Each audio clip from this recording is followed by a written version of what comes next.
Segundo parcial de Sociología, situación económica y laboral en Argentina antes y después del COVID.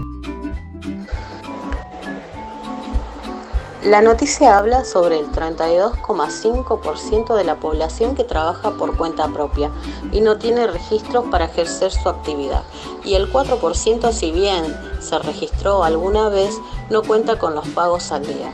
En el último año, estos conjuntos se expandieron significativamente por encima del incremento de los conjuntos de la población cuenta propista. La población de jóvenes entre 19 y 29 años es la más golpeada por esta inseguridad laboral. El 49% de los jóvenes trabajan sin acceso a derechos laborales o se desempeñan en empleos precarios sin seguridad social. Estos indicadores muestran una vez más las adversas condiciones de acceso al trabajo decente. En este fragmento de la noticia podemos encontrar tres grandes conceptos de la sociología. El empleo como un bien escaso que no todos tienen la posibilidad de calificar para ello. Muestra que la población entre 19 y 29 años es la más golpeada por esto. Se observa a la sociología del empleo, ya que un gran porcentaje de la población se enfrenta a categorías, grupos y clases sociales que se diferencian por su capacidad para entrar en el mercado laboral y permanecer en él. Encontramos el concepto de trabajo debido a que para salir adelante el 32,5% de la población trabaja en trabajos asalariados precarios sin descuento jubilatorio. En la ciudad de Buenos Aires podemos ver los efectos de la modernidad, donde una gran cantidad de personas se concentran cerca de la industria fabril y en donde en ocasiones la sobrepoblación llegó a generar escasez de empleo y se reflejó en el incremento del trabajo informal, y en donde en otra gran cantidad de personas tienen una precariedad laboral. La falta de empleo se nota en la población joven. Entre 19 y 29 años es la más golpeada por esta inseguridad laboral. El 50% de los jóvenes trabajan sin acceso a derechos laborales, 8 puntos por encima del 2021, y que tiene una tendencia a seguir creciendo en los siguientes años. Debido al desempleo o a la precariedad laboral, sumado a un pensamiento postmoderno, hizo que muchas personas salgan de la formalidad y trabajen por su cuenta propia, incrementando las economías sumergidas como ser el trueque y el trabajo remunerado no registrado. Esta noticia nos muestra las 4 medidas que toma el país para tratar de salir de la profunda crisis económica. Menciona que antes de la pandemia ya atravesaba una gran crisis, por lo que fue uno de los países más golpeados del mundo. Hoy, según INDEC, más de 4 de cada 10 argentinos son pobres, con los precios subiendo hasta un 40% interanual y el peso despreciándose casi un 30% en 2020. Estas fueron las 4 medidas. La prohibición de despidos, con el empleo cayendo en todas partes del mundo a causa del coronavirus y las cuarentenas, el gobierno tomó medidas para preservar el trabajo junto a los sindicatos. Aumento de aranceles en el campo, la despreciación del peso ha hecho que los principales bienes de exportación argentinos, los granos, resulten baratos, haciéndolos más atractivos, y debido a que los precios a nivel global se dispararon, aumenta la entrada de divisas. Impuestos a los ricos. Argentina activa el impuesto a la riqueza para combatir los efectos del coronavirus. Se trata de un gravamen propuesto por el Ejecutivo y aprobado por ley en enero pasado, que tasa los patrimonios superiores a los 200 millones de pesos. Y la negociación de la deuda, más allá del manejo de la economía. Una de las claves que necesitará Argentina para salir de la crisis es lograr un acuerdo con su principal acreedor, FMI. Podemos apreciar el sindicalismo en las medidas para preservar a los trabajadores que junto con el gobierno vigilan las condiciones de los trabajadores. Y por la economía global se ve que gracias a ellas Argentina pudo conseguir más beneficios de la exportación, que junto con las negociaciones de la deuda brindó más margen de maniobra frente a la crisis.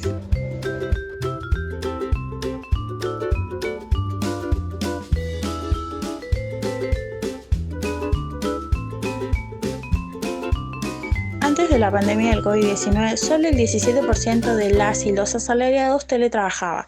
Desde marzo del 2020, con el inicio del aislamiento social y preventivo obligatorio, el teletrabajo fue la manera más efectiva de seguir trabajando y minimizar el riesgo sanitario.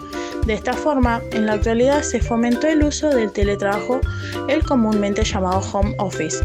Representa desafíos para garantizar la continuidad de las operaciones y mantener los niveles de productividad, para aprovechar eficientemente las posibilidades que ofrecen las nuevas tecnologías y obtener ganancias. La OIT apela a introducir un nuevo reglamento y adopción de medidas para reducir las disparidades de acceso a la tecnología. El COVID aceleró la transformación de la organización del mundo del trabajo. Algunos trabajadores debieron adaptarse al mundo laboral digital. Otros ya se habían transformado ya que eran parte de la economía G&G, la cual se caracteriza por la flexibilidad y libertad del trabajo remoto. Potencia la posibilidad de colaborar, pensar, crear y conectarse de manera positiva. La legislación debe contemplar a los trabajadores. Las medidas deben generar un marco legal de protección para los trabajadores digitales. De lo contrario, el teletrabajo puede ser una forma de desprotección y privación social. El trabajo digital debe promover responsabilidad digital por defecto. Quiere decir que debe contar con sistemas de protección y asistencia social. Para ello, se requiere un marco legal que lo garantice. En Argentina, se alcanzó el 30% de la población en utilizar el teletrabajo durante la pandemia de COVID. Acá vemos reflejado cómo la aplicación de tecnología y trabajo nos ha ayudado a mantener un alto nivel de empleo, aun cuando teníamos impuestas las restricciones del COVID, haciendo del trabajador un sujeto más flexible y capaz de adaptarse a los tiempos. También con la implementación de las nuevas leyes referentes al teletrabajo, se puede mantener un adecuado desempeño, viendo así la visión ortodoxa del trabajo. Tenemos dos conceptos importantes. El teletrabajo, el cual ha habido un 17% de ocupación, y mientras surge la pandemia, muchas empresas optaron por esta modalidad de trabajo. En el trabajo después del COVID, muchas organizaciones siguieron funcionando de esta forma con el llamado home office, para seguir aprovechando así la tecnología y de esta forma también obtener ganancias ahorrando el gasto de una empresa física, acatando la implementación de las nuevas normas dictadas para el teletrabajo.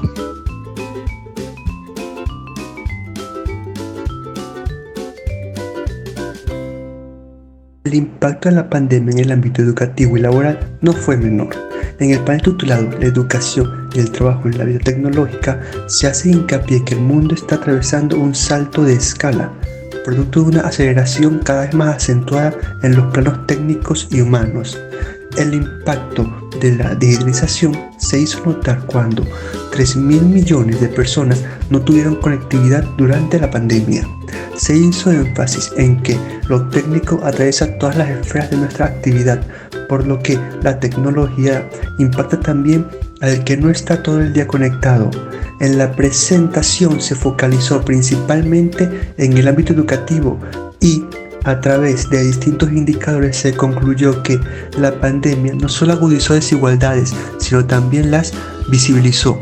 Al respecto precisó que alrededor del 70% del estudiantado sufrió limitaciones ligadas a la conectividad y o el acceso a recursos electrónicos. Esta proporción es considerablemente más alta entre el estudiantado de menor recurso que asiste a la escuela pública y o ubicado en ámbitos rurales.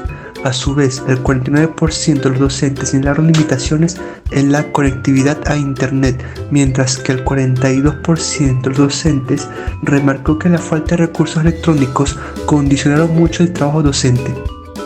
En la noticia se puede observar cómo entra en vigencia un nuevo cambio de paradigma del trabajo, el cual toma por sorpresa a los docentes, haciéndoles muy difícil lograr adaptarse o desempeñar bien su trabajo por las limitaciones en la tecnología.